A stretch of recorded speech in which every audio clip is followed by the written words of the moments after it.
दाग अछूतों के धुलवा कर समता का अधिकार दिया। जनहित पल पल दुख को सहकर दलितों का उद्धार किया। आज हम धम्म दीक्षा क्या, धम्म दीक्षा हमने क्यों करनी चाहिए, क्यों लेनी चाहिए, और धम्म दीक्षा या धर्मांतर से संबंधित जोड़कर मैं बताने का प्रयास करूंगा कि धम्म दीक्षा या धर्मांतर हमने कैसे करना चाहिए। इसके बारे में कुछ जानकारी बताऊंगा। वैसे परम पूज्य बोधिसत्व डॉक्टर बाबा साहब अम्बेडकर जी ने जगह जगह इसके बारे में विस्तारता से बताया है। जब उन्होंने 1936 में मुक्ति कौन पथे यह प्रवचन दिया था, और जो 14 अक्टूबर 1956 की दीक्षा के बाद 15 अक्टूबर को जो उन्होंने प्रवचन दिया था कि हमने धर्मांतर क्यों किया, तो इससे भी बहुत सारी चीजें हम समझ सकते हैं। 15 अक्टूबर को जो भाषण उन्होंने नागपुर में दीक्षा भूमि में दिया था, उस भाषण में उन्होंने कहा था कि ये जो दीक्षा मैं दे रहा हूं उसका संबंध मैं हमारी जो प्राचीन नाग संस्कृति थी, नागपुर, जिसके कारण नागपुर यह नाम दिया गया। नागपुर में एक समय नाग नदी हुआ करती थी, आज वो इतनी बड़ी मात्रा में उपस्थित नहीं है। तो नागपुर में धम्म दीक्षा का कार्यक्रम करते वक्त उन्होंने कहा था कि जो नागपुर या आसपास के जगह जो प्राचीन नाग संस्कृति थी, और जिन नागों ने बौद्ध धम्म को एक प्रकार से जतन करने का, उसे सुरक्षित करने का कार्य उन्होंने किया था, तो उस संस्कृति से मैं आपको जोड़ने का प्रयास कर रहा हूं। अगर आप लोग, जो लोग नागपुर के हैं, ज्यादातर लोग नागपुर के ये है, इसलिए मैं नागपुर के बारे में मैं कह रहा हूँ। मुझे याद है, मुझे कल्पना है कि नागपुर के बाहर फिर रायपुर हो, उड़ीसा हो, देहरादून हो, गुलबर्गा हो, या भारत से के कई प्रांतों से लोग इस शिविर के लिए जुड़े हैं। लेकिन इसके बावजूद नागपुर का इतिहास केवल नागपुर के लोगों के लिए नहीं, बल्कि समूचे हम जो भाई यहाँ जुड़े हैं, बहनें जुड़े हैं, हम सब लोगों ने उसको समझने का प्रयास करना चाहिए। तो जैसा मैंने कहा, और हमने बाबा साहब ने जो लिखा है, हमने बाबा साहब को तो सुना नहीं, शायद ही ऐसे कोई व्यक्ति होगा कि प्रत्यक्ष रूप से बाबा साहब को कोई मिला होगा। तो उन्होंने कहा कि मैं ये जो दीक्षा नागपुर में दे रहा हूँ उसका संबंध है प्राचीन जो नाग लोग हैं जो नागपुर के आसपास रहते थे, उनसे जोड़ रहा हूँ।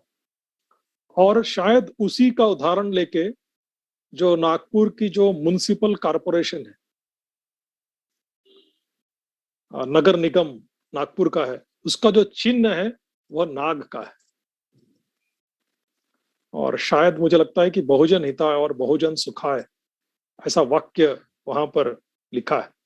तो हो सकता है कि उस जमाने में नागपुर में जो लोग हुआ करते होंगे, उन्होंने भी इस नाग संस्कृति का जतन हो, इसका विकास हो, इसके कारण जो नागपुर का नगर निगम का जो चिन्ह है, प्रतीक है, वह नाग के रूप में दिया है। बाद में जो प्रतिक्रांति के कारण नाग को सांप का प्रतीक बताया गया। नाग और सांप का कोई संबंध नहीं है।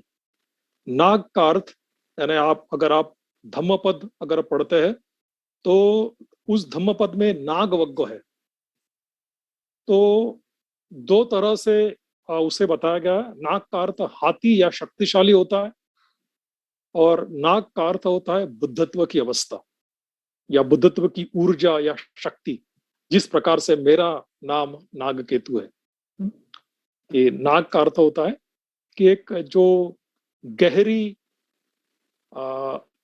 बुद्धत्व की शक्ति, और उसकी पताका के केतु का मतलब होता है पताका, उस दृष्टिकोण से मेरे भी नाम का अर्थ होता है। और मुझे बड़ा आनंद होता है कि मेरा नाम नाग से संबंधित है, बुद्ध से संबंधित है, ऊर्जा या शक्ति से संबंधित है। और हम में से अधिकांश लोग हम नागवंशी हैं, तो बड़ी ऊर्जा वाले, बड़ी शक्ति वाले, शांत न बैठने वाले, सदा कुछ न कुछ करते रहने वाले, ऐसे हम लोग हैं। एक बात नागपुर के बारे में और बताना चाहूंगा कि किस तरह से नागपुर का जो इतिहास था वह बौद्ध धर्म से जुड़ा हुआ था। अगर जो नागपुर में रहते हैं और जो नागपुर में भेंट दिए हैं, आप लोगों को कस्तूरजन पार्क पता होगा, जहाँ की पूज्य वर्गीय संरक्षित जी ने 2 बार प्रवचन दिए। एक तो 6 दिसंबर 1956 को जब बाबा साहब का निधन हुआ था, उस दिन उन्होंने प्रवचन दिया था। और बाद में शायद 9 जनवरी या 12 जनवरी 1992 में जब वे नागपुर में आए थे, तो तब उन्होंने वो प्रवचन दिया था और उस भेंट का जिक्र उन्होंने किया था। तो उस कस्तूरजन पार्क में जो आज जिसे हम संविधान चौक कहते हैं, पहले उसे रिजर्व बैंक चौक कहा गया था, तो उस चौक में, उस स्क्वायर में बहुत बड़ा ऐसा एक अशोक स्तंभ हुआ करता था। जब मैं बचपन में जाया करता था तो वो स्तंभ को देखकर मुझे प्रेरणा मिलती थी। अरे जो अशोक के जो 4 शेर और धम्म चक्र, तो ऐसा वो स्तंभ था।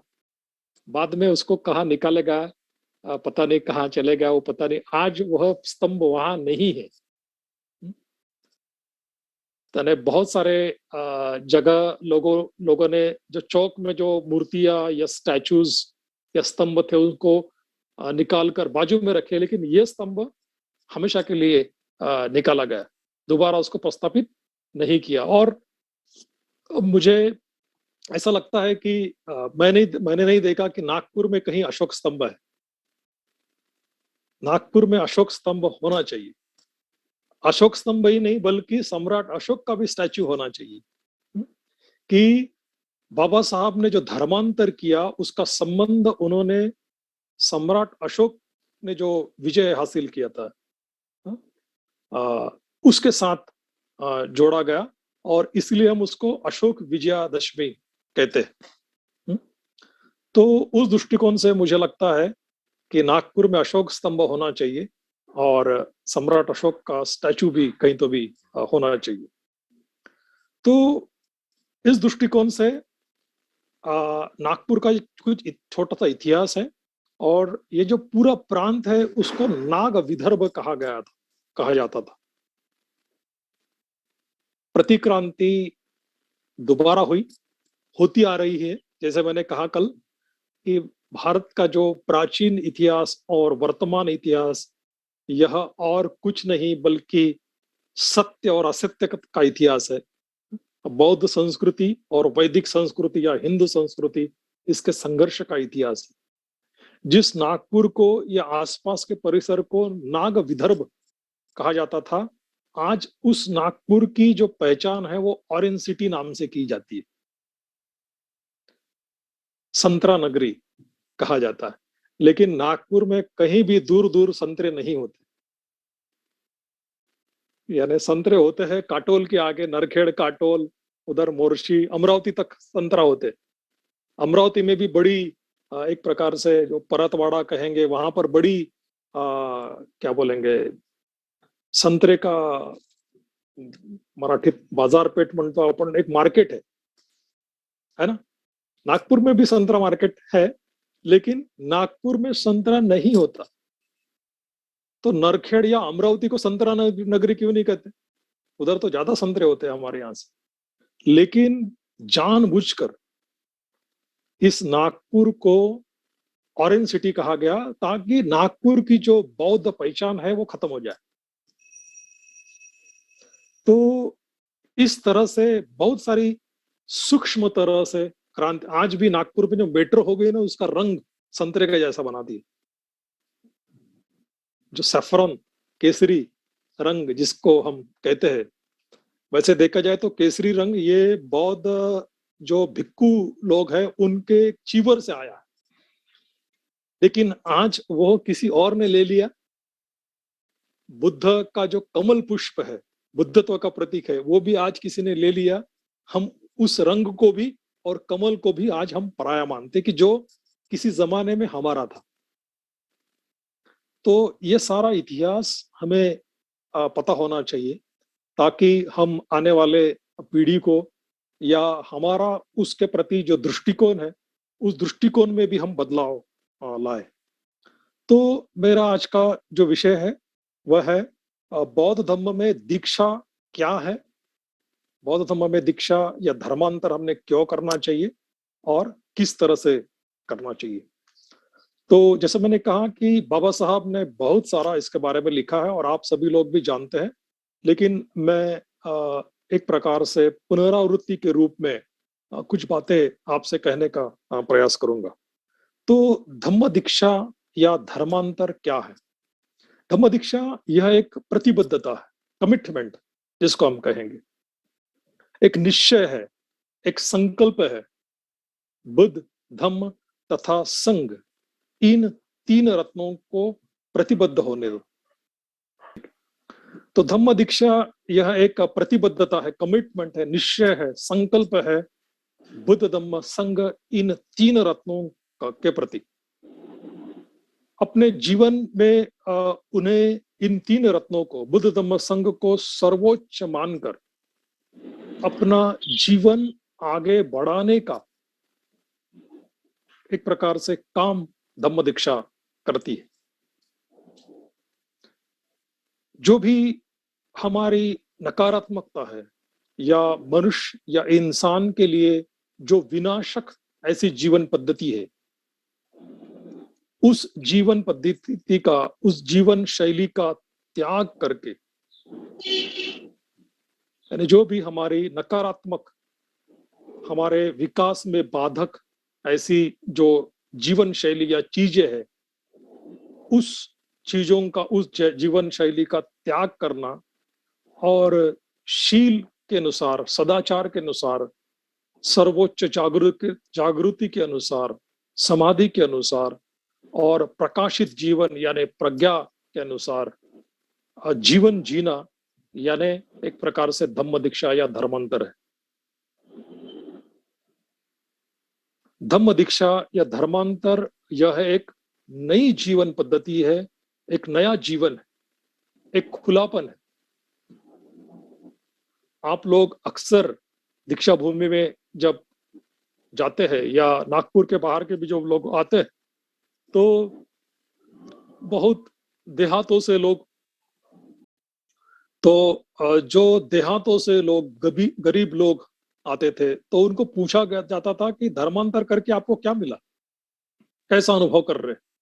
तो वो कहते थे कि हमें बहुत खुला महसूस होता है, हमें बहुत स्वतंत्र महसूस होता है, एक नया जीवन, एक नया रास्ता, एक प्रकाश हमें मिल गया है जीवन में जीने का।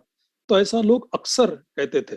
जैसे मैंने कहा कि शायद ही यहाँ जो लोग उपस्थित है, हम में से कोई लोग धर्मांतर दीक्षा में शायद ही होंगे।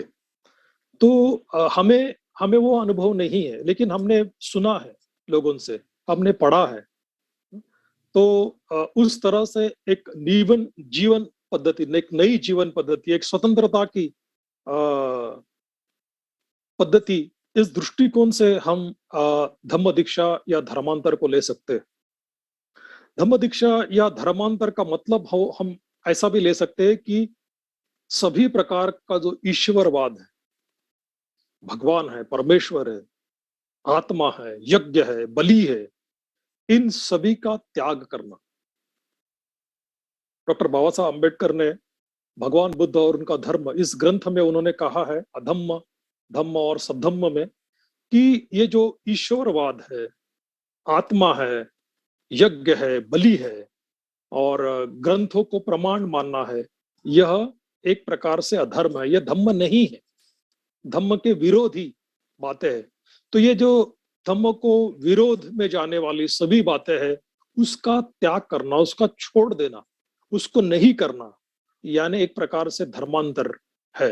यानी धर्मांतर का अर्थ हम ले सकते हैं कि सब पापस्य करणं कुशलस्य उपसंपदा, कि जो भी नकारात्मकता है, जो भी अकुशल है, जो भी मनुष्य के विकास के लिए बाधक है, वो चीजें नहीं करना, जो करणीय है, करने योग्य नहीं है, ऐसे बातों को छोड़ना, और जो करणीय है, फिर मैत्री है, बुद्ध को अपना आदर्श मानना है, जागृति का अभ्यास करना है, शील का पालन करना है, ये जो करणीय चीजें है, वह चीजें अमल में लाना, कुशल मानसिक अवस्था का, कुशल कर्मों का विकास करना, एक प्रकार से इसका अर्थ धम्म दीक्षा या धर्मांतर करके हम ले सकते हैं।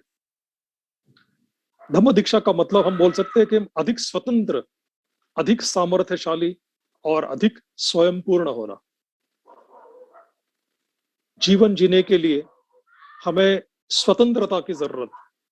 अगर आपको किसी ने सब कुछ दिया, खाने के लिए सब कुछ दिया, पहनने के लिए सब कुछ दिया, जैसे कोरोना ने हमको दिया कि घर में ही बैठो, बाहर बिल्कुल जाना नहीं, किसी से बिल्कुल मिलना नहीं, अब तो हम केवल फोन से भी बोल सकते हैं, जूम के द्वारा एक दूसरे को देख सकते हैं, लेकिन ऐसे कारागार में अगर आपको आपकी स्वतंत्रता छीन ली तो कैसा लगता है? अच्छा भोजन, अच्छे वस्त्र, अच्छा घर होने के बावजूद हम ऊब जाते हैं। हमें लगता है कि हमारी स्वतंत्रता कहीं तो खो गई है, हमें बाहर जाना है, लोगों को मिलना है, हमें अपनी मानसिकता है, अपनी भावनाएं है, अपने विचार है, वह अभिव्यक्त करना है। तो उस दृष्टिकोण से हम इसे देख सकते हैं कि धम्म दीक्षा या धर्मांतर का मतलब होता है अधिक स्वतंत्र होना, अधिक सामर्थ्यशाली होना। धम्म दीक्षा से, धर्मांतर करने से हमें एक प्रकार से जो मेंटल स्ट्रेंथ जिसको हम कहेंगे, मानसिक सामर्थ्य जिसको हम कहेंगे, कि जो शील पालन से आता है, जो मैत्री भावना का अभ्यास करने से आता है, जो दान देने से आता है, करुणा विकसित करने से आता है, तो इस तरह से जो मानसिक सामर्थ्य है वह निर्माण करना, क्योंकि जिंदगी बड़ी कठिन है, पल पल जिंदगी में, अपने जीवन में चुनौतियां आती है, नकारात्मकता हमारे चारों ओर घिरी हुई है। मैं ऐसा बोलूंगा कि चारों ओर तो घिरी है, लेकिन मन में भी बहुत नकारात्मकता है। तो कभी कभी अच्छाई भी बाहर हम देखते हैं, लेकिन मन में सकारात्मकता नहीं है, तो वो अच्छाई भी हम देख नहीं सकते। तो इस दृष्टिकोण से भीतर भी समस्या है, बाहर भी समस्या है, भीतर भी अशांति है, बाहर भी अशांति है। तो इस अशांति से, इस समस्या से अगर हमने जूझना है, लड़ना है, तो हमें मानसिक सामर्थ्य चाहिए। जो लोग सामर्थ्यशील नहीं होते, कमजोर होते, वो लोग बहुत दुखी होते। या हमने देखा कि जो लोग मन से धैर्यवान, धैर्यशील नहीं होते, सामर्थ्यशील नहीं होते, तो वो लोग आत्महत्या भी करते। अभी कोरोना के दौरान कई सारे लोगों की जो मानसिक अवस्था है वो नीचे आ गई, निराश हो गए, हताश हो गए, अधिक दुखी हुए। त्रिरत्न बौद्ध महासंघ की ओर से जो हमने ऑनलाइन कार्यक्रम चलाए, शिविर चलाए, प्रवचन श्रृंखलाएं चलाई, कार्यशालाएं चलाई, तो ध्यान साधना हमने सिखाई, तो उस के माध्यम से एक प्रकार से लोगों का धार्मिक पोषण जिसको हम कहेंगे, लोगों में सकारात्मकता बनी रहने के लिए बड़ा उपयोग हुआ है। एक प्रकार से हमारी जो मेंटल स्ट्रेंथ है, मानसिक सामर्थ्य है, वो विकसित होने के लिए काफी योगदान हमारा हुआ है और आज भी हो रहा है।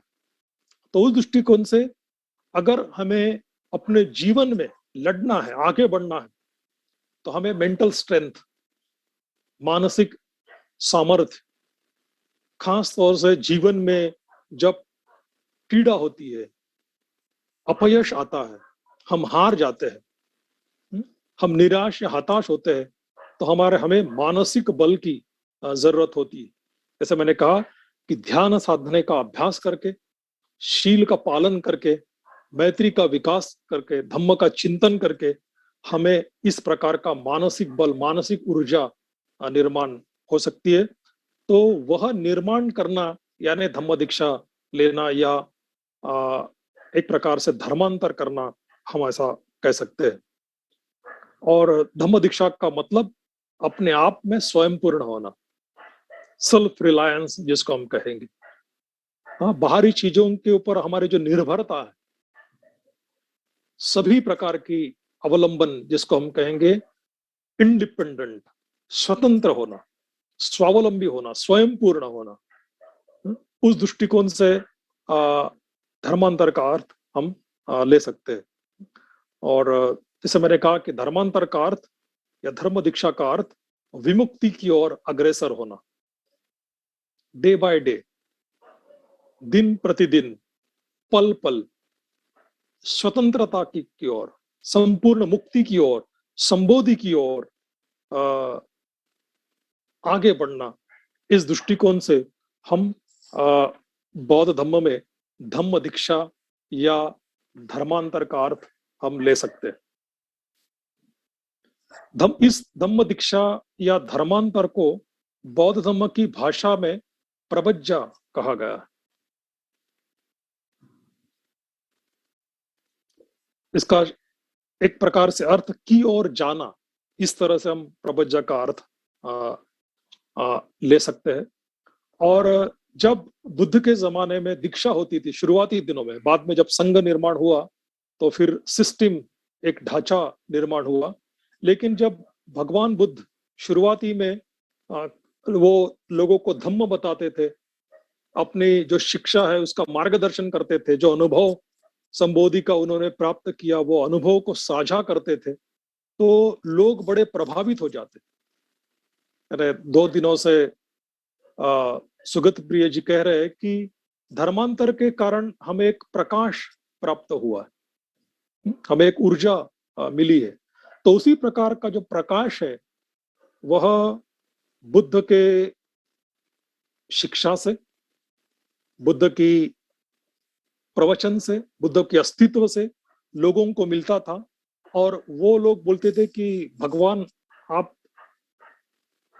आपकी शरण में हम आते, हमारा शरण स्वीकार करें। तो बुद्ध कहते थे कि ए ही भिक्खवे, आओ भिक्खुओ, बस उनकी दीक्षा हो जाती थी, खत्म।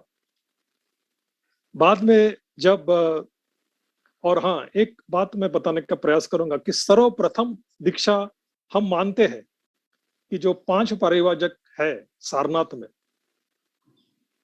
सारिपुत्त है, कौंडिन्य है, वप्प है, महानाम है, अश्वजीत है, सॉरी सारिपुत्त नहीं, अश्वजीत, बद्दीय, महानाम।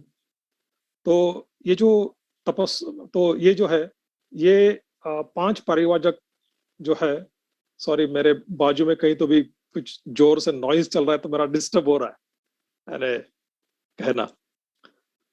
तो हम ऐसा मानते हैं कि जो 5 परिव्राजक, इनको सारनाथ में भगवान बुद्ध ने बौद्ध धर्म की दीक्षा दी, तो एक प्रकार से वह सर्वप्रथम दीक्षा थी। लेकिन ऐसा नहीं है। जब बुद्ध संबोधि के पश्चात 7 सप्ताह वो बोधि वृक्ष के नीचे बैठे थे, तो मुझे अभी याद नहीं कि वो कौन सा सप्ताह है, शायद तीसरा या चौथा सप्ताह हो सकता है या छठा सप्ताह हो सकता है। उस सप्ताह उड़ीसा के 2 व्यापारी वहां आते हैं, तपस्सु और भल्लिक, और उनको भगवान बुद्ध एक प्रकार से सर्वप्रथम उपासक की दीक्षा देते, यानी वो सबसे पहले बुद्ध के 2 उपासक हुए। और ऐसा कहते हैं कि उस वक्त केवल 2 शरण ही थे, यानी बुद्ध शरण और धम्म शरण। संघ उस वक्त उपस्थित नहीं था, अभी निर्माण नहीं हुआ। तो सारनाथ के बाद वाराणसी में यश तथा उनके मित्रों को भगवान बुद्ध ने दीक्षा दी और उसके पश्चात उन्होंने संघ की स्थापना की और बहुजन हिताय और बहुजन सुखाय के लिए एक प्रकार से अलग अलग दिशा में जाकर आप प्रचार करें, सत्य को प्रकाशित करे, ऐसी शिक्षा, ऐसा उपदेश भगवान बुद्ध ने अपने शिष्यों को दिया। और वहां से धीरे धीरे फिर संघ, यह एक धार्मिक संगठन के रूप में यह निर्माण हुआ और धीरे धीरे फिर जिसे हम सिस्टमैटिक, पद्धतशीर जिसको हम कहेंगे, अलग अलग प्रकार की दीक्षा बौद्ध धर्म में निर्माण हुई। तो मुख्यतः दो प्रकार की दीक्षा बौद्ध धर्म में देखी जाती है। एक जिसे हम श्रामणेर की दीक्षा कहते हैं, वह है, ऐसा कहते हैं कि कम से कम 8 वर्ष की आयु होनी चाहिए श्रामणेर की दीक्षा प्राप्त करने के लिए। और दूसरी दीक्षा है जिसे उपसंपदा कहते हैं, जिसे भिक्खु की दीक्षा कहा जाता है और उसे कम से कम 20 वर्ष की आयु होना जरूरी है। एक रोचक बात मैं बताना का प्रयास करूंगा। आज भी जो थेरवादी परंपरा है, उसमें भिक्खुओं की तुलना में भिक्खुणियों को ज्यादा विनय का पालन करना पड़ता है। और एक प्रकार से वो पता नहीं कहां से आई, लेकिन एक प्रकार से असमानता बौद्ध भिक्खु और भिक्खुणियों में आज भी दिखाई देती है। लेकिन त्रिरत्न बौद्ध महासंघ में हमारी जो भी धम्ममित्र या धम्मचारी धम्मचारिणी की दीक्षा है, वह एक ही दीक्षा है, फिर वो पुरुष हो या स्त्री हो। वो जो भेद था, वह भेद एक प्रकार से पूज्य उर्गेन संरक्षित जी ने नष्ट करने का प्रयास किया है। तो त्रिरत्न बौद्ध महासंघ में एक ही प्रकार की दीक्षा है, फिर वो पुरुष हो या स्त्री हो, फिर वो धम्ममित्र की हो या धम्मचारी की हो या धम्मचारिणी की हो। तो इस तरह से थेरवाद में सामनेर और उपसंपदा भिक्खु की दीक्षा की जाती है। और जो महायान परंपरा है, उस परंपरा में बोधिसत्व की दीक्षा होती है। यानी अगर आपने बोधिसत्व आदर्श पढ़ा होगा तो 4 प्रकार के बोधिसत्व कहे गए हैं कि एक नवसिखा यानी नोविस या नया बोधिसत्व, मार्गस्थ बोधिसत्व, एक दिशा न बदलने वाला बोधिसत्व, और एक धर्म काया प्राप्त, जिसे संबोधि प्राप्त हुई है, इस प्रकार का बोधिसत्व। तो यह इस प्रकार से बोधिसत्व की दीक्षा महायान संप्रदाय में होती है। और जो वज्रयान परंपरा है, उसमें अभिषेक होता है, यानी जो वरिष्ठ वरिष्ठ भिक्खु या भिक्खु होते हैं, या वज्रयान परंपरा से जो लोग होते हैं, तो वे लोग जो भी दीक्षा लेता है उनका अभिषेक करते हैं। यानी आपने जो धम्मचारी या धम्मचारिणी दीक्षा होती है, तो आपने देखा होगा कि जल का विधि करते हैं, अपन जल सिंचन करते हैं सर के ऊपर। तो वह एक प्रकार से शुद्धिकरण है अपना, यानी उसे जल डालने से कोई शुद्ध होता नहीं, लेकिन वो प्रतीक के रूप में है। और उस वक्त उनको बुद्ध और बोधिसत्व की ध्यान साधना देते हैं। तो एक दृष्टिकोण से पूज्य उर्गेन संरक्षित जी ने जो थेरवाद परंपरा थी, जो महायान परंपरा थी और जो वज्रयान परंपरा है, ये तीनों यान की जो परंपरा है उसको इकट्ठा करके उन्होंने धम्मचारी और धम्मचारिणी की दीक्षा में सम्मिलित किया है। तो जो भी हमारी धम्मचारी की दीक्षा होती है, धम्मचारिणी की दीक्षा होती है, उसमें हम 10 शीलों का तो पालन करते हैं कि जो थेरवाद परंपरा से आते हैं, त्रिशरण और 10 शील। और जो हम दीक्षा स्वीकृति की जो गाथाएं बोलते हैं, उसमें एक गाथा है कि सभी प्राणी मात्राओं के हितार्थ मैं दीक्षा ग्रहण करता हूं, तो वह अपने आप में बोधिसत्व चैतन्य है। तो धम्मचारी धम्मचारिणी की जो दीक्षा है वह एक दृष्टिकोण से बोधिसत्व की दीक्षा है, और हमारा अभिषेक भी होता है। हमें ध्यान साधना भी, व्यक्तिगत ध्यान साधना भी दी जाती है। तो इस प्रकार से त्रिरत्न बौद्ध महासंघ में जो दीक्षा है वो तीनों यानों की दीक्षा है, त्रियान की दीक्षा है। और एक बात बहुत महत्वपूर्ण है कि जो प्राचीन बौद्ध संस्कृति थी उसमें कई तो एक कमी थी कि अरे बुद्ध के जमाने में कुछ उपासक भी थे कि जो गृहस्थ रहते थे, फिर वो अनाथ पिंडक हो, जीवक हो, या विशाखा हो, ऐसे बहुत सारे जो लोग हैं वह सर्वसाधारण जीते थे, लेकिन साथ ही धम्म का भी जीवन जीते थे। लेकिन उसके पश्चात बौद्ध धम्म में उपासकों के लिए ऐसा कोई दीक्षा का खास समारंभ नहीं होता था। और डॉक्टर बाबा साहब अम्बेडकर कहते हैं कि यह न होने के कारण बौद्ध धर्म का एक प्रकार से पतन हुआ। बौद्ध धर्म के पतन को कई सारे कारण है, उसमें से यह एक कारण है कि सर्वसाधारण जो लोग थे उनकी दीक्षा नहीं थी। और जब परम पूज्य बोधिसत्व डॉक्टर बाबा साहब अम्बेडकर ने नागपुर में बौद्ध धर्म की दीक्षा दी, तो हम सब लोग जानते हैं कि उन्होंने चंद्रमणि जी के हाथों बौद्ध धर्म की दीक्षा ली। लेकिन उन्होंने ऐसा चंद्रमणि जी को नहीं कहा कि आप मेरे अनुयायियों को दीक्षा दीजिए, ऐसा उन्होंने नहीं कहा।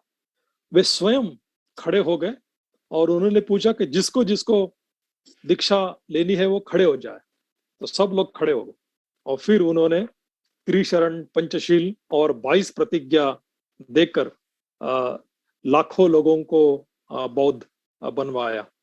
तो एक प्रकार से बौद्ध परंपरा में यह एक बहुत नया कदम था कि एक कोई उपासक, बाबा साहब निश्चित ही एक सर्वसाधारण उपासक नहीं थे, हम उनको बोधिसत्व मानते हैं, तो लेकिन भिक्खु लोगों के लिए वो उपासक ही थे। तो एक या फिर महा उपासक आप बोल सकते हैं कि उन्होंने अपने लाखों लोगों को बौद्ध धर्म की दीक्षा दी। ये अपने आप में एक बड़ी क्रांति थी। और उन्होंने दीक्षा देने के साथ साथ हमें 22 प्रतिज्ञा दी, ताकि हम जो हमारे पुराने रीति रिवाज, पुरानी संस्कृति है, उसको उसको छोड़ दे, उसका त्याग करे। तो इस दृष्टिकोण से धम्म दीक्षा के बारे में बहुत सारी हम जानकारी देख सकते हैं। अब हम आगे चलते हैं, आगे बढ़ते हैं कि धम्म दीक्षा या धर्मांतर जिसको हम कहेंगे वह क्यों करना चाहिए। जैसे मैंने शुरुआत में ही कहा था कि हम सब लोग जानते हैं कि धर्म दीक्षा के हमारे माने क्या है या धर्मांतर के हमारे माने क्या है। फिर भी हम देखने का प्रयास करेंगे कि धम्म दीक्षा या धर्मांतर क्यों। तो नव जीवन प्राप्त करने के लिए, अपने जीवन को अर्थपूर्ण और सुखी बनाने के लिए हमने दीक्षा लेनी चाहिए। डॉक्टर बाबा साहब अम्बेडकर उस मुक्ति कोण पथे इस लेख में, इस भाषण में कहते हैं, मराठी में कहते हैं कि अगर माणूस की प्राप्त करायचं असेल तर धर्मांतर करा। एक प्रकार स्वतंत्रता अगर हमें प्राप्त करनी है तो हमने धर्मांतर करनी चाहिए। आगे और उसको देखने का हम प्रयास करेंगे। तो एक प्रकार से नव जीवन प्राप्त करने के लिए, अपने जीवन को अर्थपूर्ण बनाने के लिए, अपने जीवन को अधिक स्वतंत्र बनाने के लिए, नकारात्मकता को, अकुशलता को, अधर्म को त्यागने के लिए हमने एक प्रकार से धम्म दीक्षा या धर्मांतर करना चाहिए। धम्म दीक्षा या धर्मांतर यह एक प्रकार का शरण गमन है। जैसे मैंने कहा कि धम्म दीक्षा का अर्थ ही होता है कि बुद्ध धम्म संघ, इन 3 रत्नों को प्रतिबद्ध होना या उनके अनुसार जीवन जीने का संकल्प करना, निश्चय करना, यह धम्म दीक्षा का अर्थ है। तो यह जो संकल्प है, यह प्रतिबद्धता है, यह दिन प्रतिदिन हमारी बढ़ती रहे, इसमें विकास हो, इसमें वृद्धि हो, इसलिए एक प्रकार से हमने धम्म दीक्षा या धर्मांतर करना चाहिए।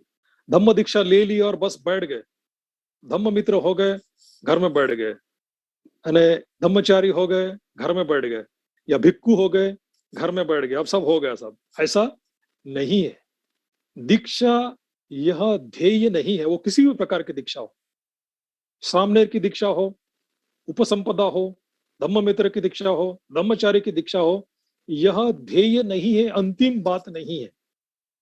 यह उस ध्येय के प्रति आगे बढ़ने का संकल्प है, निश्चय है,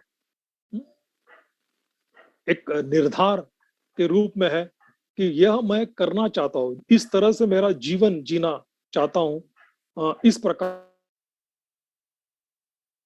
पूज्य उर्गेन संरक्षी जी इस संकल्प के बारे में, इस शरण गमन के बारे में, इस प्रतिबद्धता के बारे में बहुत सुंदर कहते हैं, जो मैं पढ़ना चाहूंगा।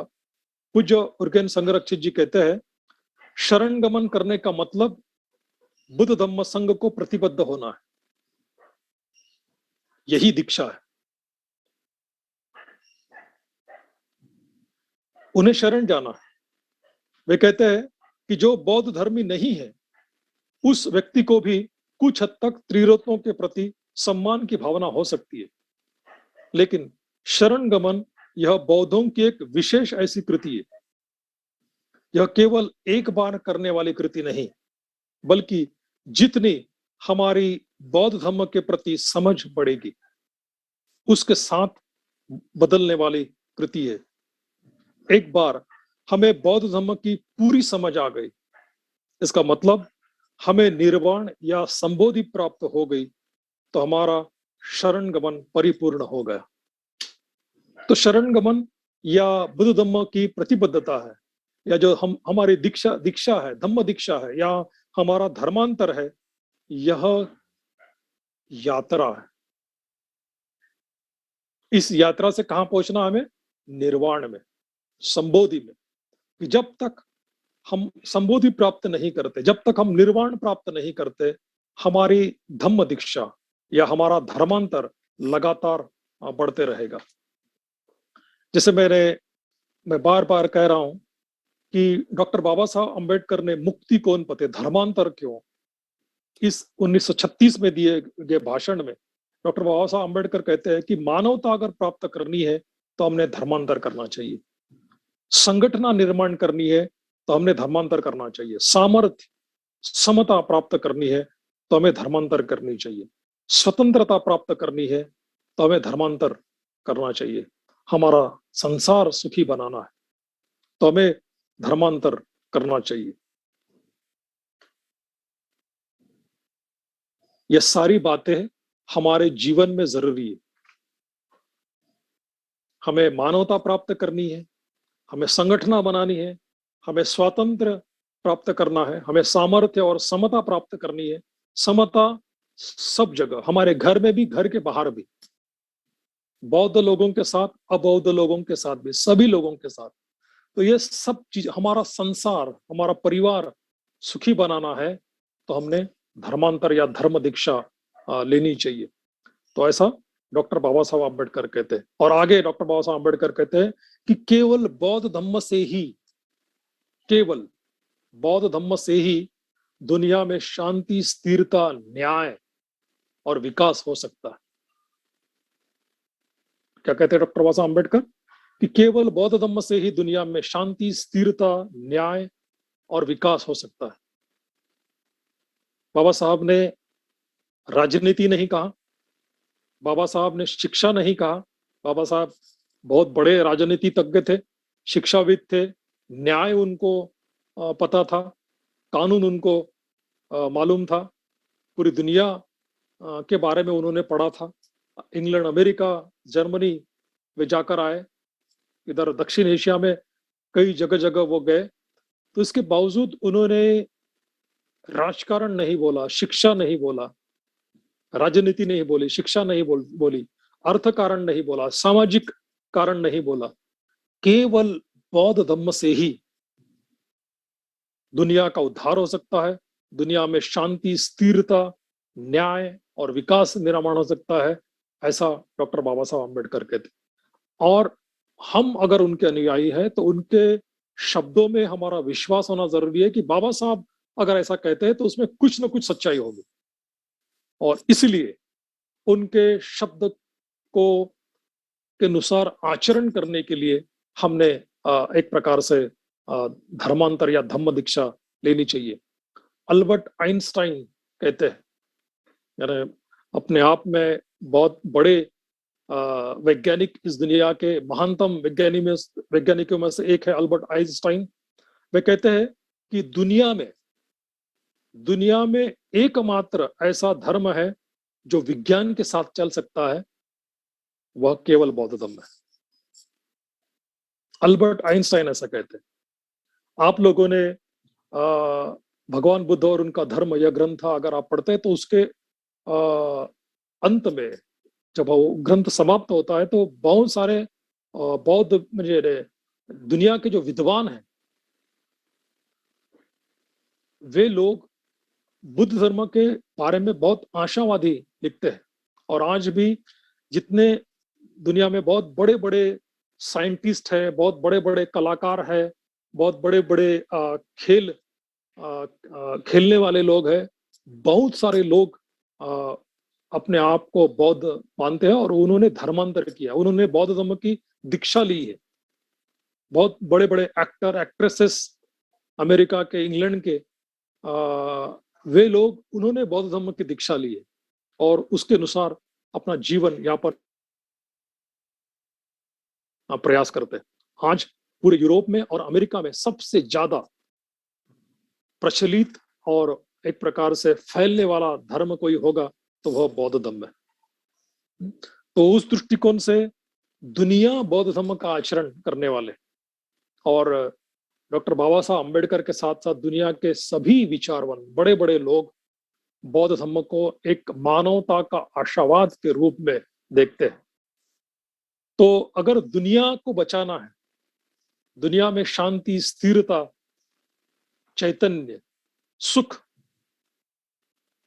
स्थिरता निर्माण करनी है तो हमें धर्मांतर किए बगैर, धम्म दीक्षा लिए बगैर कोई चारा नहीं है। तो उस दृष्टिकोण से हमने लेना चाहिए।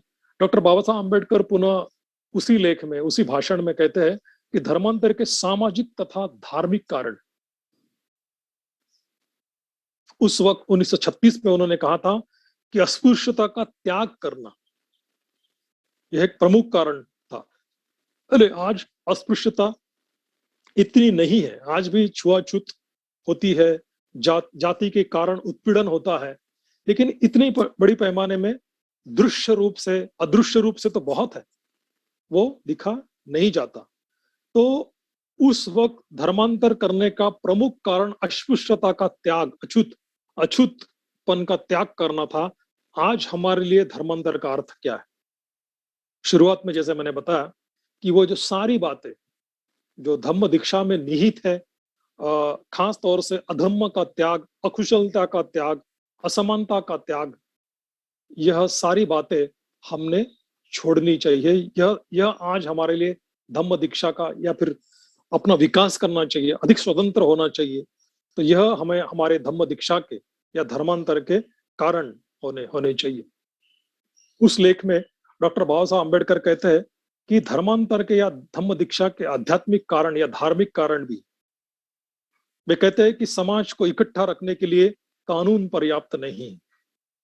हम देखते हैं कि भारत इतना बड़ा गणतंत्र है, एक कानून बनाओ तो उसको न मानने वाले सैकड़ों, हजारों, लाखों लोग निर्माण हो जाते।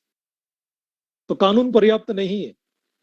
तो समाज को इकट्ठा रखने के लिए धम्म की जरूरत है, व्यक्ति के विकास के लिए धम्म की जरूरत है।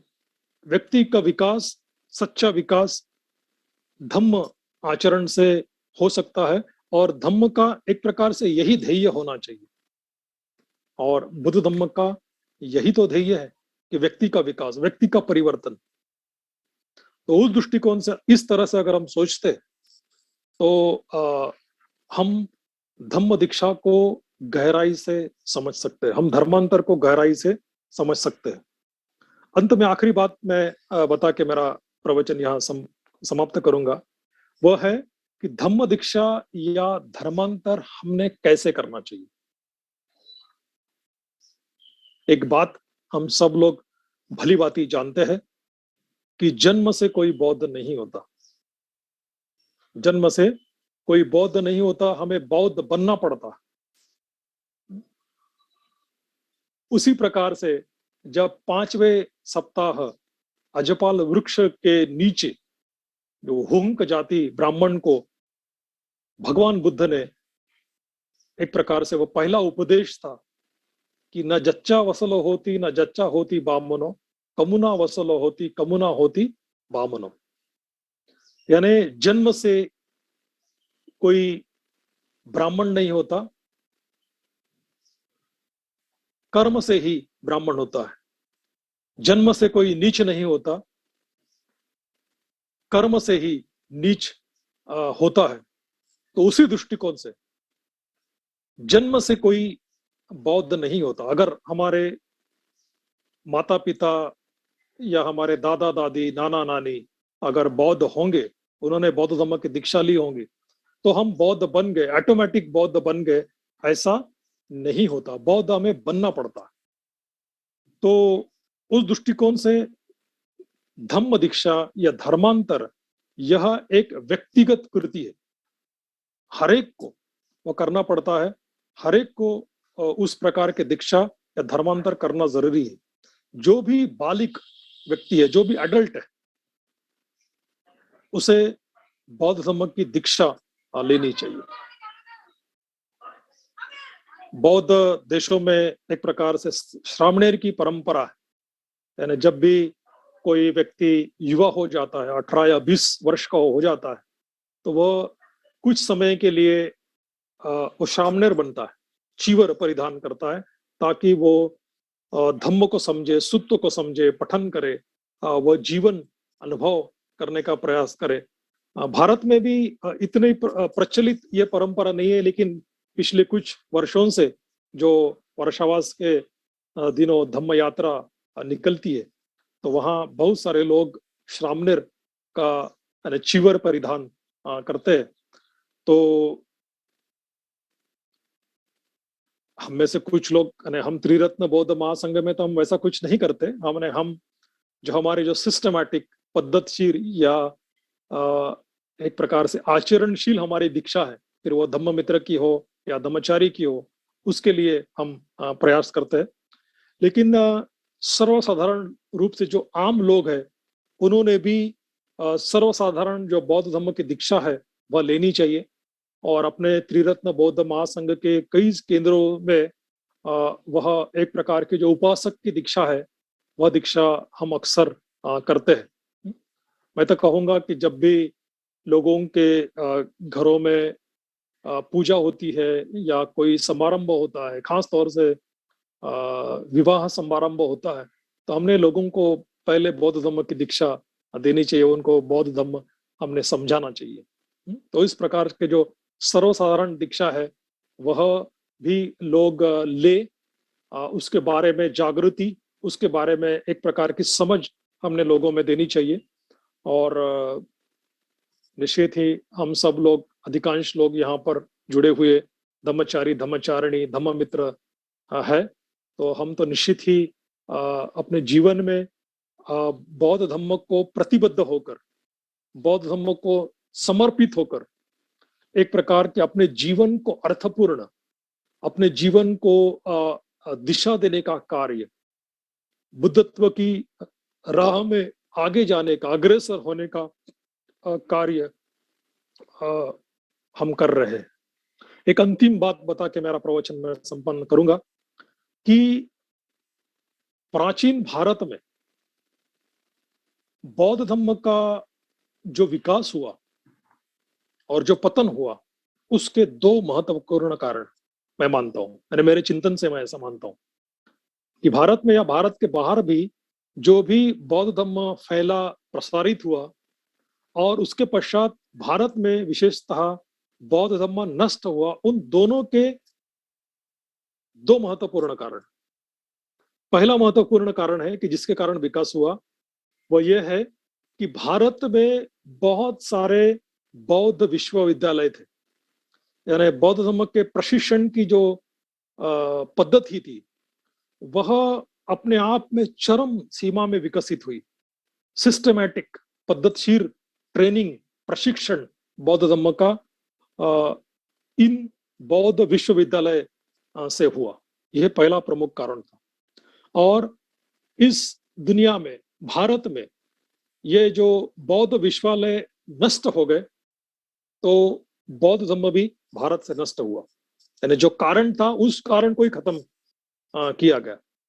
दूसरा कारण बौद्ध धर्म विकसित होने के लिए या पतन होने के लिए रहा है वह है कि जब बुद्ध थे और जब इस भारत में लगभग 1600 वर्ष बौद्ध धर्म बहुत प्रचलित ऐसा धर्म था, तो उस वक्त एक से बढ़कर एक गुणी गुणवान प्रतिभावान पंडित ऐसे कमिटेड, ऐसे प्रतिबद्ध, ऐसे दीक्षा लिए हुए एक मानवीय रत्न के रूप में गुणी लोग थे जिनके कारण बौद्ध धर्म विकसित हुआ। उन लोगों की हत्या की गई, उन लोगों को खत्म किया गया, तो जिसके कारण बौद्ध धर्म नष्ट हो गया। तीसरा में कारण जो बाबा साहब अम्बेडकर कहते हैं कि उपासकों के लिए दीक्षा नहीं थी, यह भी बौद्ध धर्म के विनाश का एक कारण। तो एक बौद्ध होने के नाते ये तीन बातों को हमने पुनः स्थापित करने का प्रयास करना चाहिए। हम हर एक को प्रेरणा देनी चाहिए कि हर एक व्यक्ति जो बौद्ध कहलाता है, जो बाबा साहब का अनुयायी अपने आप को कहलाता है, उसने बौद्ध धर्म की दीक्षा सिस्टमैटिक ढंग से लेनी चाहिए।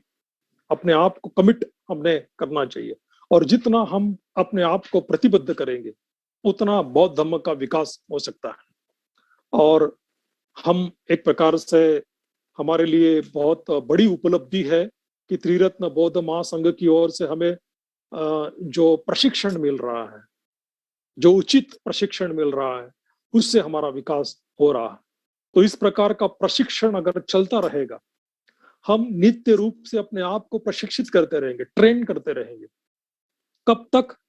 पूज्य और ज्ञान संरक्षक जी कहते हैं कि जब तक हमें बौद्ध धर्म का पूरा ज्ञान प्राप्त नहीं होता, जब तक हम बुद्ध नहीं होते, तब तक हमारा प्रशिक्षण चलते रहना चाहिए। इस प्रकार का प्रशिक्षण अगर चलता है तो निश्चित ही भारत में नहीं बल्कि दुनिया में बौद्ध धर्म विकसित ही होता रहेगा।